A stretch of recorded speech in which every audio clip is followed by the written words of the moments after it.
যারা এখনও ambush painting করেননি তাদের জন্য আজকের ভিডিওটি।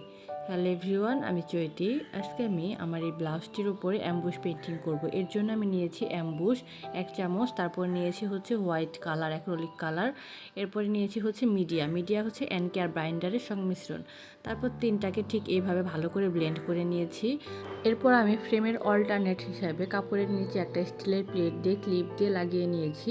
আর তার আগে কিন্তু আমি পেন্সিল দিয়ে কাপড়ে আর্ট করে নিয়েছি। আপনারা যারা আর্ট করতে পারেন ফ্রি হ্যান্ড, তারা ফ্রি হ্যান্ডে করে নিতে পারবেন।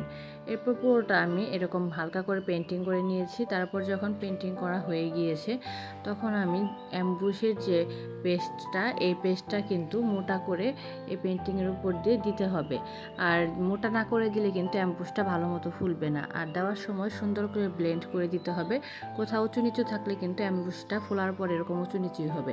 এরপর এটাকে শুকিয়ে নিয়েছি। শুকিয়ে নেওয়ার পর কিন্তু আয়রন করেছি উল্টা পিঠে। আয়রন করার পরই হচ্ছে আসল ম্যাজিক। এখন দেখেন অ্যাম্বুশটা কত সুন্দর ফুলেছে। আর ব্লেন্ড ভালো না হলে কিন্তু অ্যাম্বুশটা ফুলবে না। আর এটার ফুল ভিডিও আপনারা আমার পেজেই পেয়ে যাবেন। এছাড়া আপনারা হ্যান্ড পেন্টিং বা ক্রাফটের যাবতীয় সকল কিছুই আমার ফেসবুক পেজে পেয়ে যাবেন। অর্ডার করতে হোয়াটসঅ্যাপ করতে পারেন। আজকে এ পর্যন্তই।